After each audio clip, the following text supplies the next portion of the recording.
Don't text and drive. It's advice every parent gives their child. But what if I told you that in Pennsylvania, even holding that phone when you're behind the wheel is now a crime? It's the new law in the Commonwealth of Pennsylvania. So why did it pass? How is it enforced? And what are the details behind this? What can and can't you do with your phone when you're behind the wheel? Tom Shortell is a politics and transportation reporter for LehighValleyNews.com and joins us to break down those questions and more. That's all coming up right here, right now. I'm Sam Chen, and this is Face the Issues.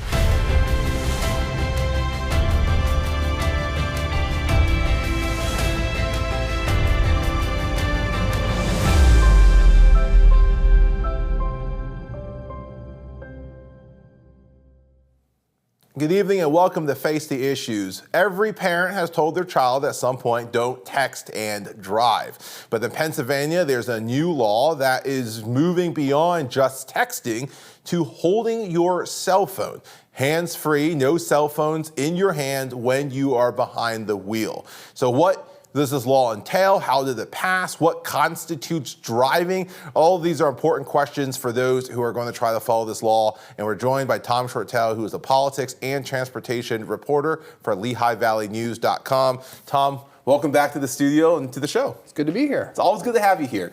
You wear a few different hats. So you're a politics reporter. We usually have you here talking about local politics, things happening around the Lehigh Valley region. But you're also a transportation reporter. You were the road warrior for the Morning Call at one point. You are now, we will call you the road scholar at LehighValleyNews.com. And today we're kind of combining both of those in this topic. It's Paul Miller's Law. It's what they're calling it.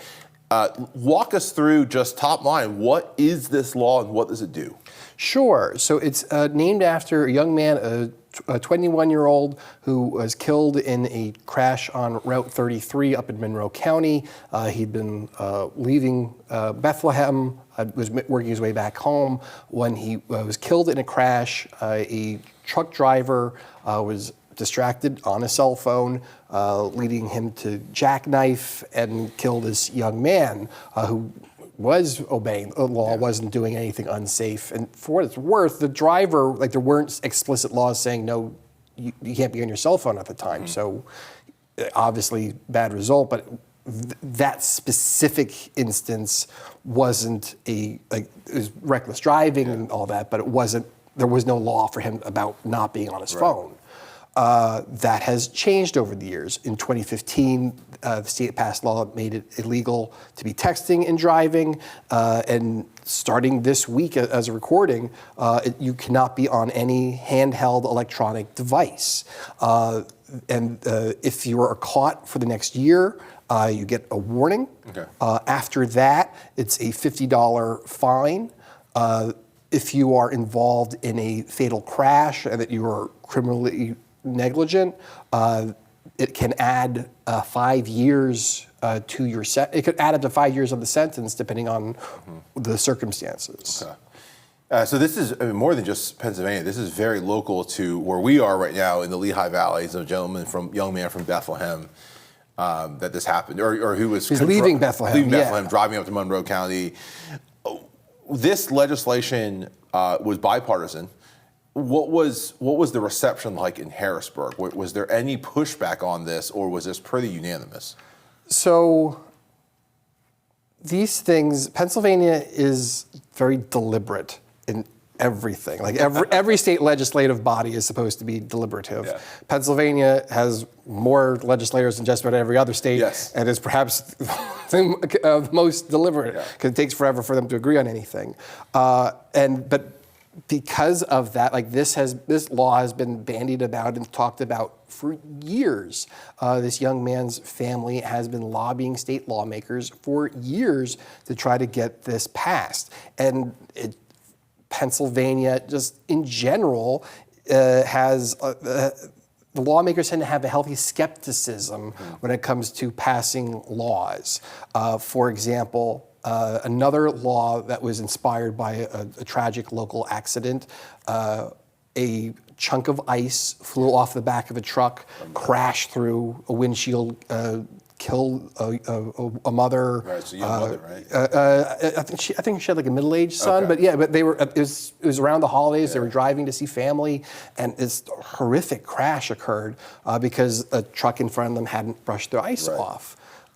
Senator Lisa Boscola was the primary sponsor of that bill, and it took years for that to get passed, even though it's not terribly controversial. Right. It's a challenge because like someone has to get to the top of these giant tractor trailers, brush them off. Here, this should be less controversial. Drivers should be focused on driving. That is not a partisan statement. Right. But it took forever to build up the momentum and get this thing across the finish line. What was the pushback? Was it just we want more time? Was it we don't want, that's like we're concerned about over-regulating, we want to think about all the unintended consequences? I mean, I find it hard to believe any legislator, look, I'm sure half that body has been on their phone when they were driving to Harrisburg, but I find it difficult to believe any legislator is like, no, actually, I think texting while driving is a great thing.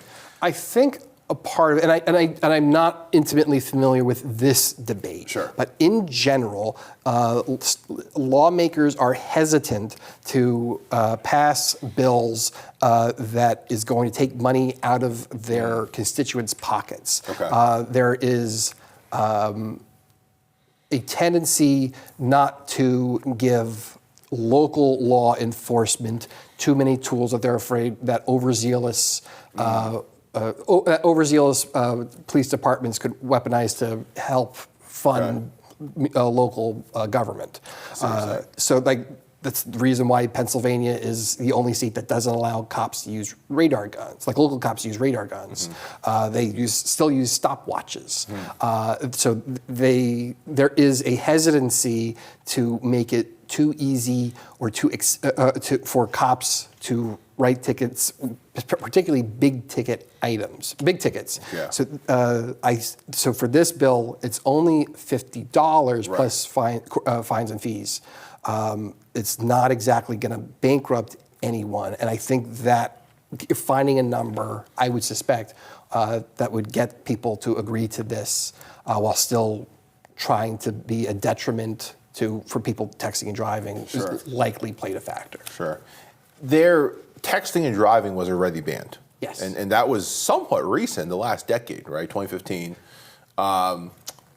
So this is not a ban on texting and driving. This takes it a step further.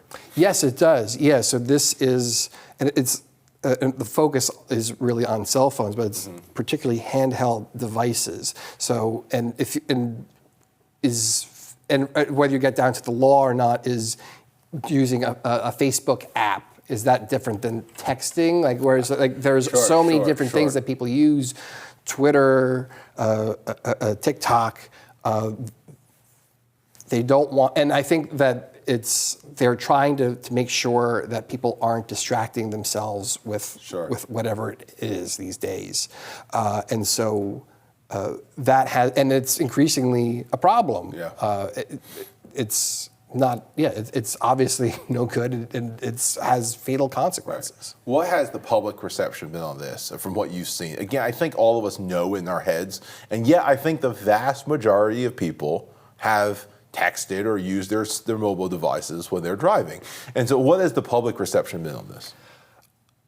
I think we're going to find out because like police literally, as of this taping, started enforcing it yesterday. Yes, yeah, it's brand new. Yeah, so I think we're going to find out. Generally speaking, no, there wasn't tremendous pushback on that texting law. Sure. I think it's kind of one of those things where people recognize they shouldn't be doing it. Like same way that people shouldn't speed, and then I'm going a little over, but I guess it's okay this one time. And it's sort of the venial sin of driving for speeding. And I think people categorize texting and driving or using electronic devices and driving in that category. Yes, I agree. So I would be surprised if there's a hard pushback, particularly given the relatively light touch that's going with this. Like no, just warnings for a year. Yeah. No steep fines. It's just $50. Right. So it's like this shouldn't spark tremendous outrage, one would think. You said earlier that it's going to be a year of a warning. Are they concerned that people need time to adjust to it?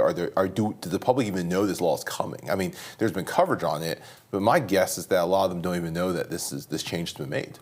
That wouldn't surprise me. We have seen police departments, state officials make pretty strenuous efforts to notify the public about this. There's been a lot of alerts. There have been local police departments have been putting it on their Facebook accounts. A coworker of mine was driving out of state and passed numerous state ads, billboards, trying to notify people, hey, this is the new law. You need to comply. We know that you already know this, but now you really need to do it. So and frankly, it's been in schools too. I've been guilty of this from the back seat. My kids going, Dad, you shouldn't be doing that. I'm like, it's a shame. It's the shame. Yeah. Like I'm the Rhodes Scholar for Pete's sakes. You of all people should know. Yeah, exactly. And I do know, but it's happened, and I'm making a stronger effort to live what I preach. Yeah, I think all of us could do that. So when we come back from break, I want to talk about how this will be applied and what constitutes a device and driving and all that other good stuff. Sure. So, don't go away. We'll be right back. Face the Issues is produced and recorded in the studios of Lighthouse TV. Positively different.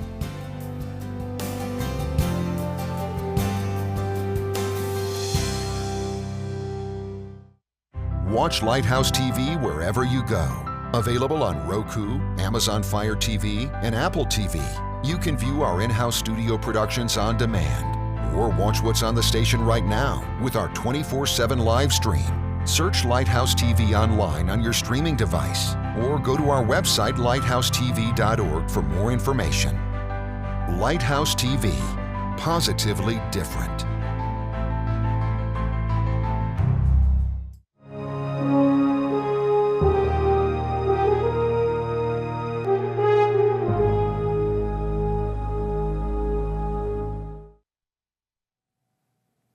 Welcome back to Face the Issues. Tom, thanks again for joining us. Good to be here. Let's get into kind of the nitty-gritty bits of this law. Let's start with this. We talked about the pushback, if there is any. What's the need been for this law? I mean, we all know that we shouldn't be distracted when we drive, but what was the need that really triggered this?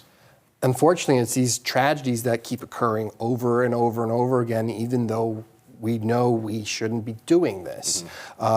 The law is named after Paul Miller, a young man. I remember one local case that stuck with me was a 12-year-old girl. She and a group of kids were walking down Route 248 here in Northampton County, and a 21-year-old driver who was messaging his friends about their dinner plans, wasn't paying attention. And the 12-year-old girl died in the resulting crash. They weren't even on the road. Wow. And so it doesn't take a lot for things to go horrifically wrong. Distracted driving in general, it could be anything, is a major hazard. And we have a sense of it, but even NHTSA, the National Highway Transportation Safety Administration, knows that its stats aren't good enough. Yeah. Like they think they're severely undercounting it. Yeah, sure. They think that distracted driving leads to about 8% of road fatalities. Wow. And studies more robust studies abroad have found that number might be closer to 33%. In the University of Iowa, I believe, did a study. They focused on teenage drivers. It was over 50% of crashes were caused by distractions. And so we know that we're not necessarily good at limiting ourselves. And so I think there's trying to put more sticks in place to discourage people from doing things that we know will lead to bad results. Sure. Let's get into exactly what we're talking about here. So let's start with driving. No handheld devices when you're driving, but the definition here isn't just when your car is moving. How are they defining that idea of driving? So if you're at a stoplight, if you are stuck in traffic where you theoretically should be moving, but you're not, that counts. Okay. So it's not. They don't want you stopping when you're at a red light and messaging someone and then looking up and seeing, oh, that line of traffic started moving 30 seconds ago. That's an easy tell. You shouldn't be doing that. So basically, like if you are in a car with the engine running, you shouldn't be texting. If you have something important that you need to address, pull over, turn your car off, take care of it, and then get back on the road. Studies have repeatedly found that humans are not good at attempting to do two things at once, and driving is. Like you're operating heavy machinery, you can't be messing around with that. If you are, say, in a parking lot, you're in the car, maybe even your engine's on for the AC, but you're not on the road, you're in the parking lot, are you allowed to use your device? I mean, at that point, I'll be honest, I'm not certain, Sure. but at that I don't point... think the law is super clear about this. It's really focused on if you're in traffic. Yeah, and generally speaking, like you are in, that's a private lot there, like so unless you get into an accident, like the cops theoretically aren't there to enforce that. It's not a public right of way, most likely. But that's get into semantics here. Right. If you find yourself in that situation, just turn off the car. You're wasting your gas anyway, or your battery, or whatever you're driving. So I'll be honest, I don't know the specifics on that, but good practice would just turn it off. Yeah. Okay, so let's. It's even if you're at a red light, even if you're stopped, they don't want you picking up your device. It's kind of the basic rule. Yeah. No, and it's this way. There's no. Yeah, they don't want it to be. They want it to be as clear cut as possible. So they don't want exceptions built into the law here. So it's the same deal with if you're drunk driving and you have your keys with you inside the car, even if you're like pulled over, like they can charge you with drunk driving in that situation. So you basically have to have the keys somewhere else. Yeah. It's similar in that extent here. Like if your engine is on and you're texting, don't do it. Okay. The second part of this is what is defined as a handheld device, right? We established earlier this goes beyond don't text and drive. It's don't have a handheld device, but they specifically use that term handheld device, not mobile phone or cellular phone. What are they considering a handheld device?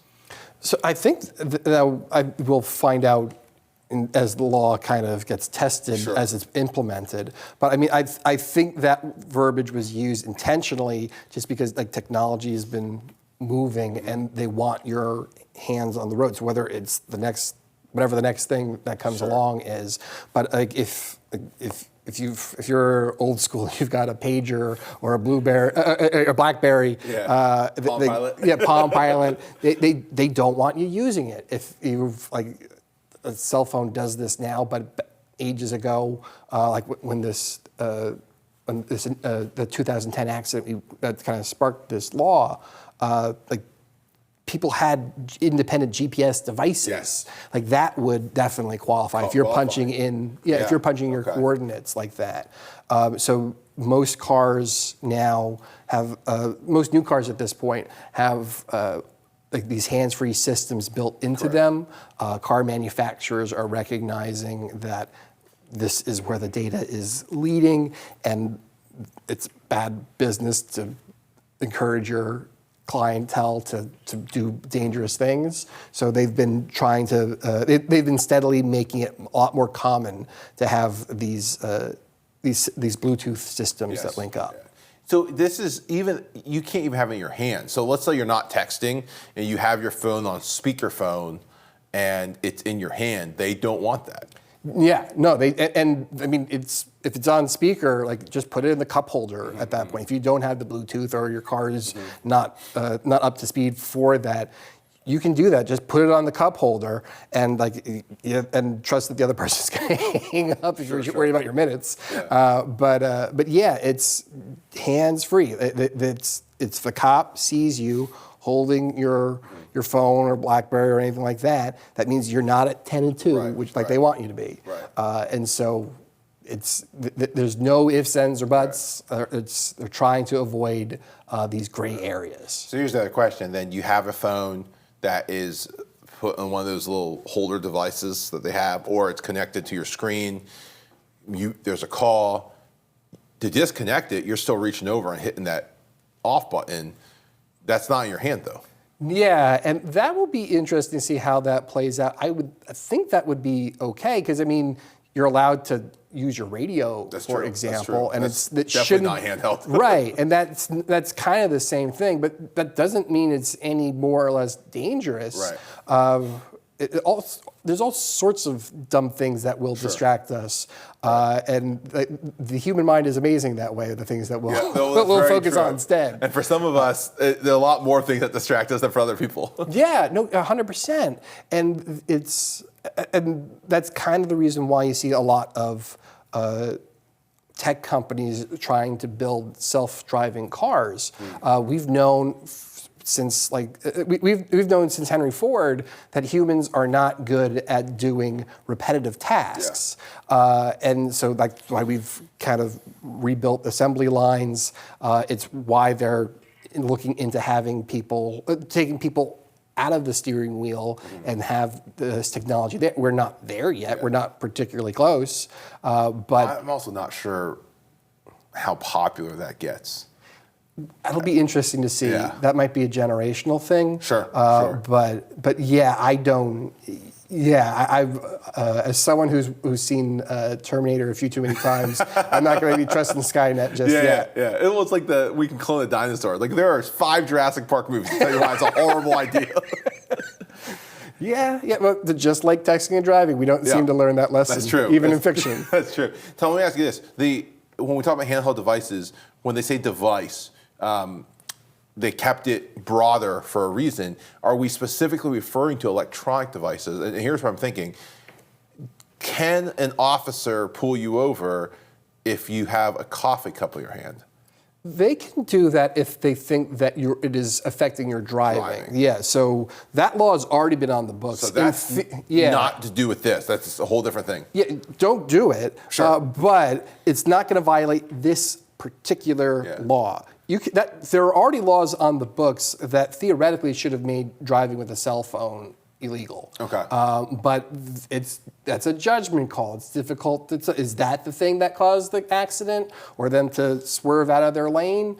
It's difficult to enforce, even for the texting matter. Like, I had it, but I was just this works as my radio. Right. I'm not texting. I'm not doing that. I'm just using this to put on my tunes. That technically wasn't a violation in the past, even though it might be more distracting. Yeah. If you're searching through your playlist, it's a lot worse. Yeah. Searching through a Spotify list and yeah, exactly. Yeah. That didn't violate the old law, but it still would have violated distracted driving laws. Sure. Okay. And so those are still in the books, and you still shouldn't do it. I mean, and this isn't new. I mean, there are like cartoons from the 1940s and 50s with like Goofy doing all these idiotic things while he's driving. And so if Walt Disney knew it 70 years ago, 80 years ago, like this isn't a secret. Yeah. Now I'm just being facetious. Again, very, very few people drive stick shift anymore, but would the clutch be considered a handheld device? That's interesting. Because I drive, I don't have. I know how to drive stick, and every time I do, I actually end up driving with my hand on the clutch because you shift it so much until you're on the highway. Yeah, and That wouldn't, obviously. You are maneuvering the vehicle. Sure. Maybe not ideally, but as designed, your hand's Right. supposed to be down there. So like that wouldn't qualify for this. Okay. But there's, like I said, there's so many things that are like, if you're eating a sandwich, if you're applying makeup, if you're reading a That's true. newspaper, if you're like there's so many things that we like it's not uncommon. Like I remember ages ago driving on the Jersey Turnpike heading up to work, and you might see people shaving on the way yeah, up. yeah. Like I'm sure it's the same thing, DC Beltway and tons of other places. That's a bad idea. Yeah. That's distracting. You don't have both hands on the wheel. You're not fully paying attention. And frankly, distracted driving could be anything. It could be even just like tuning out. You're not necessarily doing anything, but if your attention isn't on the road, that is technically distracted driving. Yeah. So bottom line, don't drive distracted, but your car, whether it is moving or not, whether you're in traffic, you're at a stoplight, do not have these devices in your hand. No, yeah, and at this point, most phones, most cars at this point have some sort of Bluetooth connectivity, and so it's you should be able to manage this without having your hands on it. Whether your brain will accept that truth is a whole other matter. Yeah. And we'll see what happens when it starts getting enforced. Yeah, and I know that cops have been out early. Again, at this point, it's just warnings, but I think it's an educational experience where they want to make sure people know about this law and get through all of our heads that this isn't acceptable. Yeah, very good. Don't go away. We'll be right back. Watch Lighthouse TV wherever you go. Available on Roku, Amazon Fire TV, and Apple TV. You can view our in-house studio productions on demand, or watch what's on the station right now with our 24/7 live stream. Search Lighthouse TV online on your streaming device, or go to our website for more information. Visit lighthousetv.org to stay connected. There you can find out what's currently on the air and coming up, how to watch in your area on cable, satellite, broadcast, or streaming devices. Watch past programs or our live stream. Follow us on social media and learn more about the station, our hosts, and our programming. Lighthouse TV, positively different.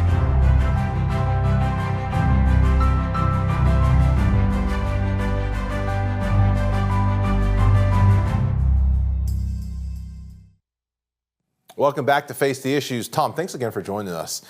Closing out, you are a policy reporter and you are a transportation reporter. We said you've covered local government. You've been the road scholar. You are the road scholar. You've been the road warrior at the Morning Call. Which one do you like better?